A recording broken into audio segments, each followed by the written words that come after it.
Samantala, naging matagumpay naman po ang ginanap na Gender and Development Seminar na nilahukan ng mga kawani at opisyal ng People's Television.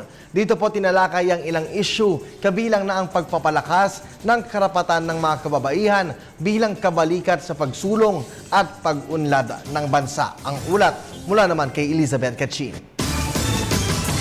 Ginanap kamakailan ng isang Gender and Development Orientation Seminar para sa management team ng PTV. Ito ay inorganisa ng PTV GAD Focal Point Person sa pamumuno ni Agnes Daisy Laigo at dinaluhan ng management team sa pangunguna ni PTV General Manager Cleo Dongaas. Ang butihing chairperson ng Philippine Commission on Women o PCW na si Remy Ricken ang naging resource speaker. Ilan sa mga tinalakay ay ang global agenda ng GAD, sexual orientation, gender identity and development o SOGI at Sexual Division of Labor.